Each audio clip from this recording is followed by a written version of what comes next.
Sekarang kita akan membahas tentang fi'il madhi. Fi'il yang menunjukkan arti lampau.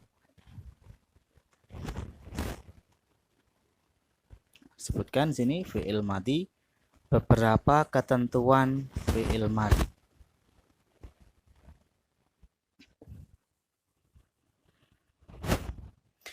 Fi'il madhi, ketentuan yang pertama, harokat akhir dari fi'il madhi selalu fathah atau mabni fathah. Jadi fi'il madhi itu pasti belakangnya itu berupa fathah.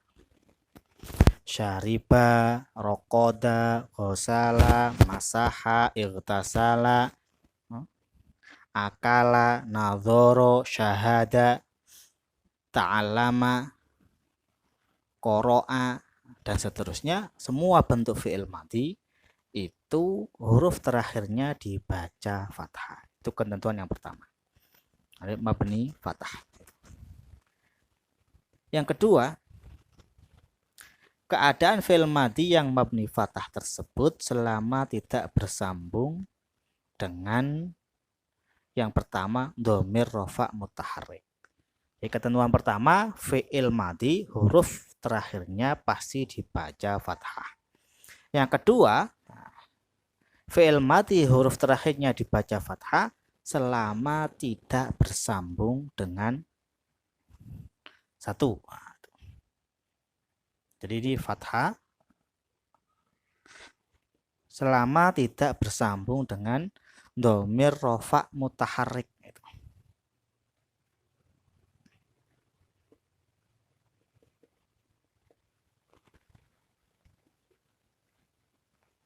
Dhamir rafa mutaharrik. Yang pertama, tidak bersambung dhamir rafa mutaharrik atau yang berharokat. Jika bersambung dengan dhamir rafa mutaharrik, maka fi'il madhi tersebut dimabnikan sukun. Jadi kalau bertemu dengan dhamir rafa, maka dimabnikan sukun. Dhamir rafa tapi yang berharokat ya, mutaharrik berharokat. Contohnya apa? Contohnya di sini dorobti, dorobta, dorobtu, dorobna. Kalau syariba ya syaribtu, syaribtu lah sukun ketika bertemu dengan dhamir rafa. Karena itu kan domirnya itu domir tampak, baris, kemudian dia itu muttasil. Nah, itu. Muttasil sambung, kemudian dia itu berharokat tu. Nah, itu. Jika fi'il madhi bertemu dengan domir rafa yang berharokat, maka dimabnikan sukun. Syaribtu, syaribeta, syaribeti, syaribena, gitu. Syaribetum itu dimabnikan sukun. Itu jika bertemu dengan dhamir rafa mutaharrik. Intinya kalau kita sudah hafal perubahan dhamir, sebenarnya kita sudah otomatis kita akan memahami ini. Kalau syariba, syariba, syaribu, syaribat, syaribata, syaribena, itu bacanya pasti seperti itu. Syaribna, syaribta, syaribtuma, syaribtum, syaribti, syaribtuma, syaribetuna, syaribetu, syaribena. Syaribtu, saya minum. Nah, itu. Nah, kalau bertemu dengan dhamir rafa saya, maka syaribetu, maka baknya disukun. Karena apa? Bertemu dengan dhamir rafa mutaharrik. Yang kedua, wawu jamak. Bertemu dengan wawu jamak. Wawu jamak. Wawu yang menunjukkan banyak. Jika bersambung dengan wawu jamak, maka dimabnikan dhammah. Contohnya syaribu, mereka minum. Syaribu, syaribu, mereka minum. Ketika bertemu dengan wawu jamak, maka baknya ini dibaca dhammah. Syariba, syariba, syaribu, dibaca dhammah. Jadi ketentuannya fi'il madhi itu huruf terakhirnya pasti dibaca fathah jika tidak bertemu dengan dhamir rafa mutaharrik. Dhamir rafa mutaharrik itu apa aja ya? Dhamir dhamir rafa yang berharokat. Contohnya ya syaribetu, syaribeta, syaribeti, syaribena itu. Syaribetum, seperti itu. Kedua, jika bertemu dengan dhamir rafa mutaharik, maka nanti dimabnikan sukun. Fi'il madinya dimabnikan sukun. Baknya disukun. Rogotta, rogotti, itu. Ghosalta, ghosalti, ya seperti itu. Kemudian tidak bertemu dengan wawu jamak, itu. Fi'il madi jika bertemu dengan wawu jamak, maka nanti dimabnikan dhammah. Yang aslinya syariba, ketika menunjukkan mereka laki-laki banyak, bertemu dengan wawu jamak maka menjadi syaribu. Yang aslinya baknya fathah menjadi baknya dibaca dhammah. Kalau bertemu dengan wawu jamak maka dimabnikan dhammah. Begitu juga rokoda, tidur. Kalau mereka tidur, rokodu. Ghosala menjadi ghosalu, dan seperti itu. Nah, itu ketentuan dari fi'il madi. Yang kedua, kita membahas tentang fi'il mudhari'. Nah, fi'il madi sudah.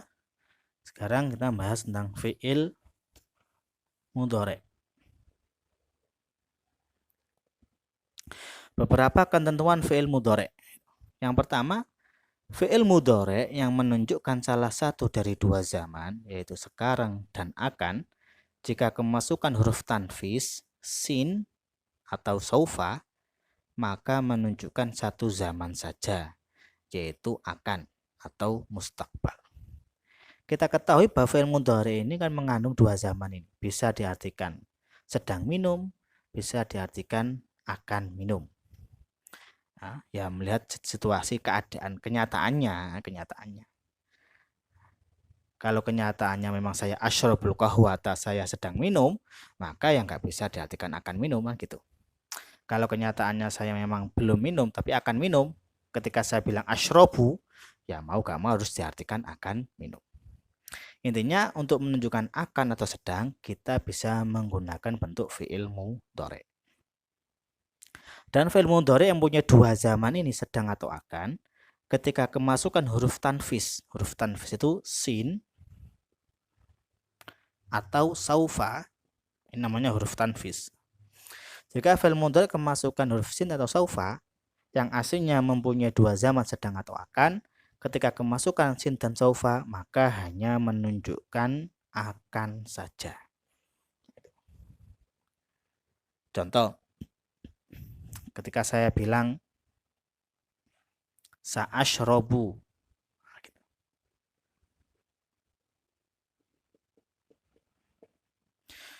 sa'ashrobu ini mau nggak mau harus diartikan saya akan minum.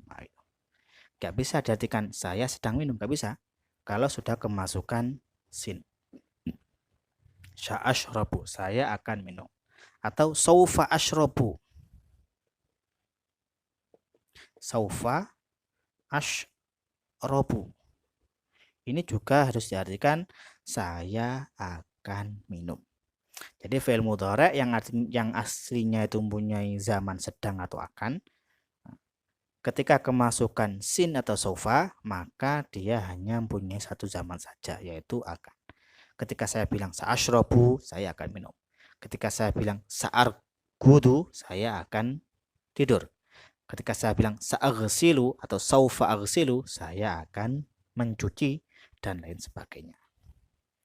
Adapun perbedaan sin dan saufa, nah itu. Kalau sin itu akan dalam artian tidak terlalu lama. Itu. Misalnya sa'ashrabul qahwa, saya akan minum kopi. Itu. Ya sebentar lagi saya akan minum kopi. Tapi kalau saufa ashrabul qahwa, saya akan minum kopi. Kapan? Ya nanti. Nah, gitu. Jadi kalau saufa itu dalam artian waktunya lebih lama daripada sin. Sama-sama akan, tapi kalau sin akannya itu akan dilakukan, ya waktunya enggak terlalu lama, tapi kalau saufa itu waktunya jedanya agak lama. Nah, itu ketentuan yang pertama. Ketentuan yang kedua, nah, contohnya di sini tadi kan, contohnya sa'aghtasilu, nah, saya akan mandi, sa'aghtasilu. Saya akan mandi, nggak bisa diartikan saya sedang mandi, nggak bisa karena sudah kemasukan sin. Kemudian contoh kedua, saufa ata'allamu, saya akan belajar. Kemudian ketentuan yang kedua, fi'il mudhari yang tidak kemasukan amil nasab dan amil jazm, hukumnya rofa. Fi'il mudhari jika tidak kemasukan amil nasab, nanti kita akan belajar amil nasab atau an-nawasib, amil nasab, yaitu amil yang menasabkan fi'il mudhari. Ada al-jazim atau al-jawazim, fi'il atau amil-amil yang menjazmkan fi'il mudhari. Jika fi'il mudhari ini tidak ada amil nasabnya, tidak ada amil jazmnya, maka hukumnya adalah rofa, yashrobu. Hukumnya rofa, yashrobu. Contohnya di sini yadribu. Hukumnya rofa. Kalau itu yang pertama ya, itu ketentuan yang kedua. Jika tidak kemasukan amil nasab, tidak kemasukan amil jazm, maka hukumnya rofa. Bisa rofanya nanti dengan doma, bisa rofanya nanti bisa dengan subutun nun, gitu. Kemudian yang ketentuan nomor 3, fi'il mudhari yang kemasukan amil nasab, maka hukumnya nasab. Kalau kemasukan amil nasab, maka hukumnya nasab. Contoh, uridu an adhaba ilal madrasah. Uridu an adhaba ilal madrasati.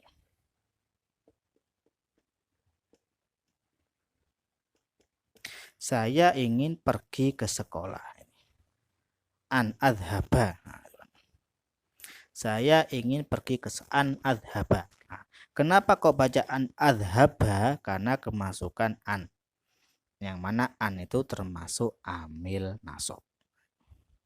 Jadi fi'il mudhari yang kemasukan amil nasab seperti an nanti dibaca nasab. Saya ingin minum, uridu an ashroba. Saya ingin tidur, uridu an arguda. Saya ingin mencuci, uridu an aghsila, gitu. Kalau kemasukan amil nasab, maka nanti fi'il mudhari hukumnya nasab. Kemudian ketentuan yang nomor 4, fi'il mudhari yang kemasukan amil jazm, hukumnya jazm. Begitu juga kalau kemasukan amil jazm, maka dia dihukumi jazm. Contohnya, ana lam ashrab al-ma'a.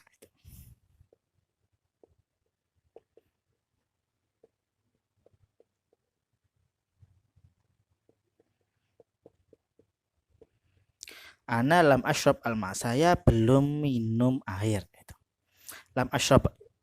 Yang yasrobu, ashrobu ketika kemasukan lam, lam ini termasuk amil jazm yang menjazmkan fi'il mudhari, maka ketika kemasukan lam, fi'il mudhari dibaca jazm, sukun. Lam ashrab. Gitu. Jadi lam ashrab. Kenapa lam ashrab baca jazm? Karena kemasukan huruf jazm. Lam. Itu ketentuan yang keempat. Kemudian ketentuan selanjutnya yang terakhir yang nomor 5, fi'il mudhari yang kemasukan huruf nun taukid hukumnya mabni fathah. Nun taukid yaitu nun untuk mengokohkan. Yashrobu, kalau kemasukan itu nun taukid menjadi yashroban. Yashroban zaitun.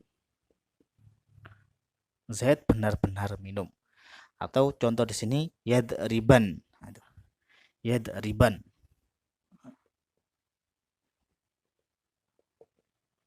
Yadriban. Zaitun masalah. Zaid benar-benar memukul. Yadriban zaitun. Ini nunnya namanya nun taukid. Kalau kemasukan nun taukid, maka baknya yang aslinya dhamma dimabnikan menjadi fathah. Jadi yashroban zaitun. Namanya nun taukid khafifah, ringan. Ada namanya nun taukid saqilah. Saqilah itu berat, yaitu ketika ditasdid. Jadi bisa kita baca yashroban atau kita baca yashrobanna. Yashroban bisa yashrobanna. Yadriban, yadribanna. Nah, gitu. Nah, jadi kalau yadribanna namanya nun taukid saqilah, berat. Kalau yadriban nggak ada tasydidnya namanya nun taukid khafifah, ringan. Nah, itu beberapa ketentuan fi'il mudhari ya. Jadi kalau kemasukan salah satunya kalau kemasukan taukid maka dimabnikan fathah. Kemudian kita membahas selanjutnya ke fi'il amr. Fi'il yang menunjukkan perintah. Ada beberapa ketentuan yang harus kita pahami dalam fi'il amr. Fi'il amr hukumnya mabni menurut tanda fi'il mudhari'nya ketika jazm. Nah, jadi fi'il amr itu dimabnikan, tandanya dimabnikan sama dengan fi'il mudhari'nya ketika dijazmkan. Atau mabniun ala ma yujzamu bihi mudhari'uhu. Nah, ada masalah i'rab nanti dibahas di bab i'rab ya. Ini cuma untuk permulaan lah. Yang pertama, nah ini pembahas tentang fi'il amr ya. Yang pertama, jika tanda jazm mudhari'nya dengan sukun, maka amrnya dimabnikan sukun. Contoh lam yadrib.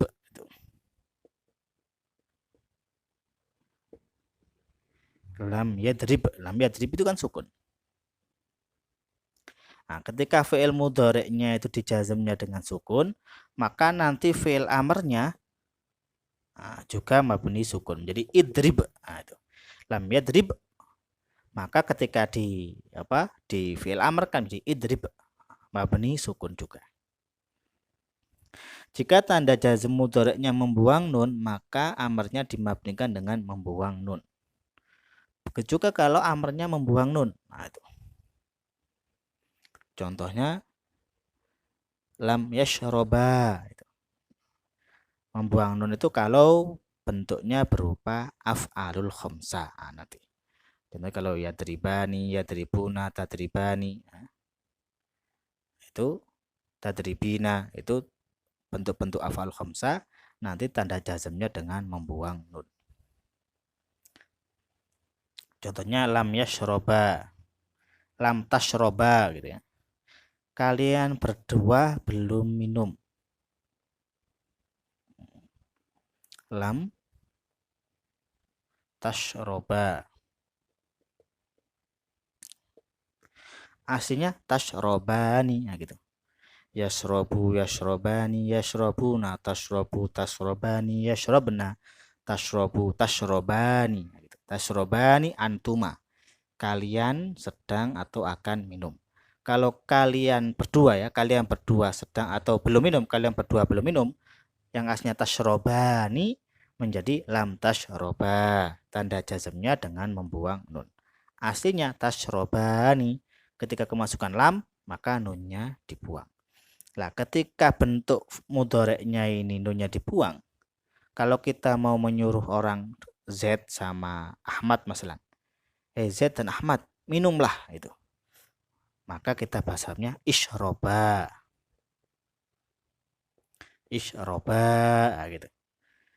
Ishroba gitu. Ya Z wa Ahmad, ishroba. Z dan Ahmad, minumlah, ishroba gitu.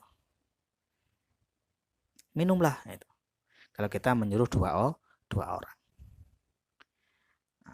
Atau juga nanti ishrobu, itu juga bisa. Pokoknya kalau tanda jazmnya fi'il mudhari'nya itu dengan membuang nun, maka nanti fi'il amrnya, bentuk fi'il amrnya itu juga dengan membuang nun. Yang ketiga, jika tanda jazm mudhari'nya membuang huruf ilat, maka amrnya dimabnikan dengan membuang huruf ilat. Begitu juga kalau fi'il mudhari'nya jazmnya dengan membuang huruf ilat.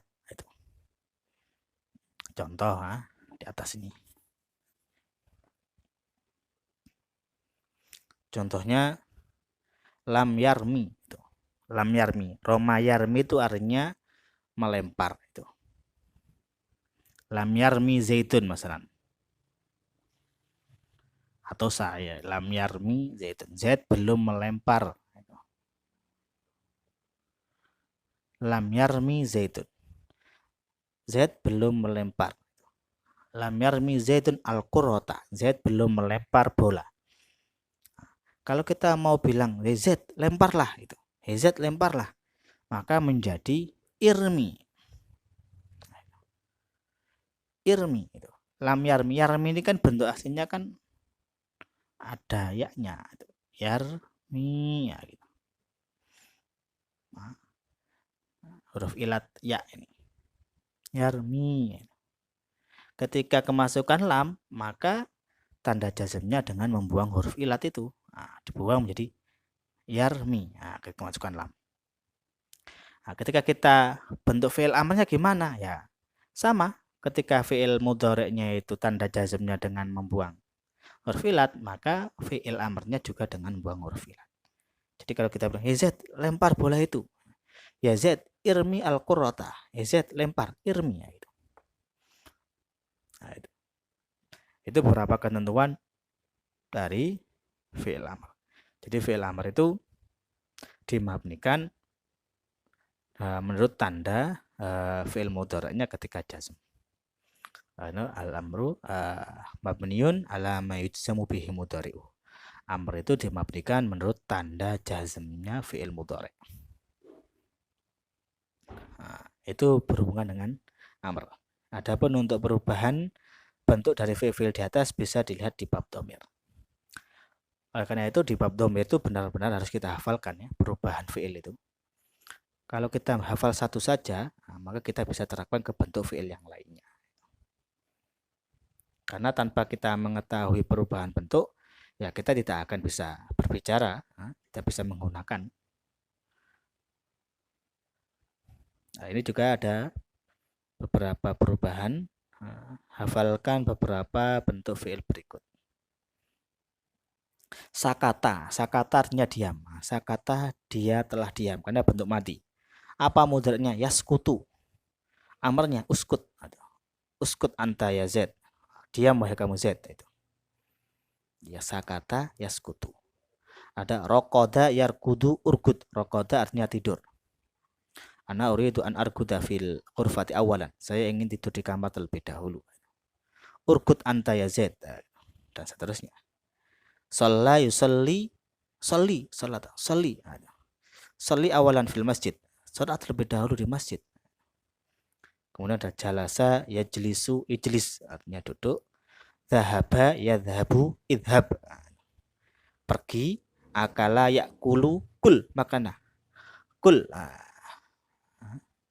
Kul hadzal khubz. Makanlah roti ini. Syariba yashrabu ishrab. Minumlah. Madza tashrab? Apa yang kamu minum? Madza tashrab? Al-qahwa, al-asir, asy-syai. Madza tashrab? Ashrabu al-qahwa, ashrabu al-asir dan seterusnya.